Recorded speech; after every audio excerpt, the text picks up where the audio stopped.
অনার্সের ঠিক কোন পর্যায়ে আপনি চাকরির প্রিপারেশন শুরু করলে আপনার প্রিপারেশন অনেক ভালো হবে এবং আপনার নলেজও ইনক্রিজ করবে? আগেই অ্যান্সারটা দিয়ে রাখি, সেটা হচ্ছে আপনার অবশ্যই থার্ড ইয়ারে শুরু করা উচিত। থার্ড ইয়ারের শুরুতে আপনি শুরু করবেন এবং ফোর্থ ইয়ারে গিয়ে ভালো মতো পড়াশুনো করে পাশ করে বের হওয়ার সাথে সাথে চাকরির পরীক্ষায় ভালো করতে পারবেন। এখন অনেকের কথা হচ্ছে, কেন প্রথম বর্ষেই আমি পড়াশোনা শুরু করব না, কেন দ্বিতীয় বর্ষে আমি পড়াশোনা শুরু করব না? অনার্সে যখন আপনি ভর্তি হয়েছেন, যে সাবজেক্টে আপনি পড়তেছেন, আপনার উচিত সেই সাবজেক্টের নলেজ বৃদ্ধি করা।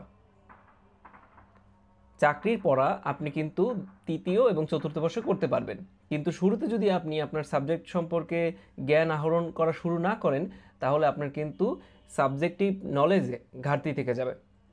আর এই ঘাটতি থাকলে কিন্তু আপনি ঠিকই নবম দশম গ্রেডের চাকরিতে গিয়ে খুবই খারাপ করার একটা সম্ভাবনা আছে। কিভাবে খারাপ করবেন?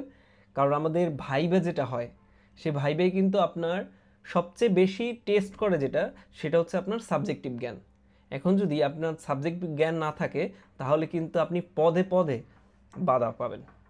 আরেকটা জিনিস হচ্ছে, বিসিএস ক্যাডার হতে গেলে শুধুমাত্র জেনারেল ক্যাডার না, টেকনিক্যাল ক্যাডারও আসে। মানে শিক্ষা ক্যাডারে যদি আপনি ঢুকতে চান, সেক্ষেত্রে যে বিষয়টা সম্পর্কে জানতে হবে সেটা হচ্ছে আপনার সাবজেক্টিভ।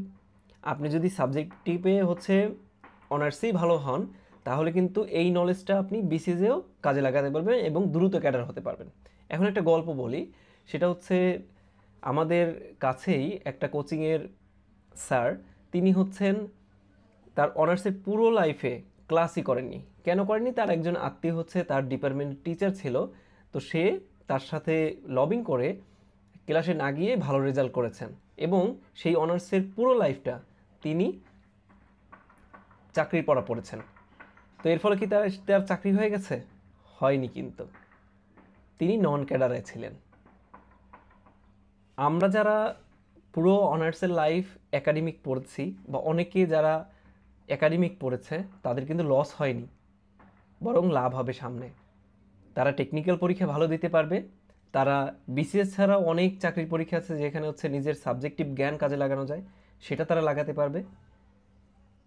এর ফলে তার চাকরিটাও কিন্তু একটু দ্রুত হবে। আর আপনি যেই হন না কেন ভাই, আপনার যদি সাবজেক্টিভ নলেজ না থাকে, এটা হচ্ছে আপনার সবচেয়ে বড় লিমিটেশন।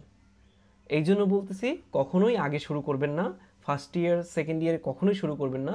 যদি শুরু করেন, তাহলে কিন্তু আপনার যখন রিয়েল লাইফে চাকরিতে আপনি প্রবেশ করবেন, তখন কিন্তু আপনার মধ্যে হতাশা চলে আসবে।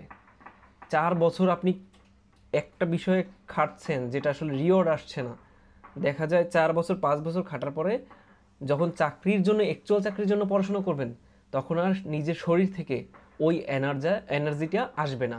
এটা কিন্তু সবার ক্ষেত্রেই হয়, লাস্টের দিকে এসে সবার মধ্যে ফ্যাটিক চলে আসে। তো এটা যেন না আসে, সেটার দিকে খেয়াল রাখবেন।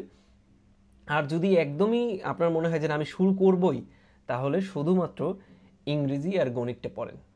এই দুইটা সাবজেক্ট যত তাড়াতাড়ি শুরু করতে পারেন ভালো, কিন্তু সেটাও আপনার একাডেমিক পড়ার পরে, আগে না। ধন্যবাদ আমাকে সময় দেওয়ার জন্য।